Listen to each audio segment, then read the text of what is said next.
Pandian store சீரியலில் அடுத்த வர எபிசோடில் நம்ம கதிர் இருந்துட்டு ஒரு வழியாக முத்துவேலை கொட்டிக்கிட்டு சென்னை கிளம்பி போகிறாரு. பின்னாடியே நம்ம சக்திவேலும் குமரவேலும் ஃபாலோ பண்ணிட்டு வந்து பார்க்குறாங்க. அப்பா நீங்கள் நினச்ச மாதிரி எல்லாமே நடந்துட்டுருக்கப்பா. நம்ம இவ்வளோ தூரம் கஷ்டப்பட்டு சேர்த்து வச்ச எல்லா சொத்தையும் நேற்று வந்தவன் எல்லாத்தையும் எடுத்துகிட்டு போவான்னா இந்த பண விஷயம் தெரிஞ்சும் போது நம்ம இதை கண்டிச்சிருந்துருக்கணும். ஆனால் கண்டிக்காமல் விட்டுட்டோம். ஆனால் இதுக்கு மேலேயும் நம்ம சும்மா இருக்க வேடிக்கை பார்க்கக்கூடாது.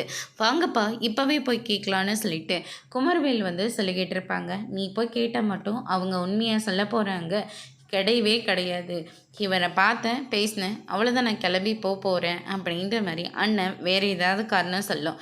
இது நமக்கு தேவையா? ஒரு வாரம் டைம் கொடுத்துருக்காருல்ல, பார்க்கலாம் அந்த ஒரு வாரத்தில் என்ன தான் பண்ண போகிறாங்கன்னு அப்படின்னு சொல்லிட்டு சக்திவேல் அங்கேருந்து கிளம்பிடுறாங்க. அதுக்கு அடுத்ததாக நம்ம கதிர் இருந்துட்டு வீட்டில் ஏதாவது பிரச்சனையா அப்படின்னு சொல்லிட்டு கேட்கவும், அப்படியெல்லாம் எதுவுமே இல்லை, போகும்போது எங்கே போகிறீங்க ஏது போகிறீங்கன்னு சொல்லிட்டு கேட்டாங்க. சேலத்து வரைக்கும் போகிறேன், ஒரு வாரத்துக்கு நான் வரமாட்டேன்னு சொல்லிட்டு தான் வந்திருக்கேன். ஆனால் எல்லோரும் ரொம்ப கோவத்தில் தான் இருந்தாங்க, இப்போல்லாம் எதுவும் சொல்ல மாட்டேங்கிறேன் அப்படின்னு சொல்லிட்டு நீங்கள் வீட்டில் சொல்லியிருக்கலாம். இல்லை சொல்லியிருந்திருந்தால் அவங்க நினப்பிலே நம்மளும் ட்ரீட்மெண்ட்டை ஸ்டார்ட் பண்ணியிருக்கலாம். இல்லை யாருக்கும் பயந்துட்டு நம்ம எதுக்காக இப்படிலாம் போகணும் அப்படின்ற மாதிரி சொல்கிறாங்க. உசுரோட வருவனா இல்லையான்னு கூட எனக்கு தெரியல அப்படின்ற மாதிரி முத்துவேல் ரொம்பவே வருத்தப்பட்டு பேசிக்கிட்டு இருக்காங்க. உங்களை குணமாக்கிட்டு தான் நான் கூட்டிகிட்டு வரேன் அப்படின்னு சொல்லிட்டு சவால் விட்டு கதிர் வந்து கூட்டிகிட்டு போகிறாங்க.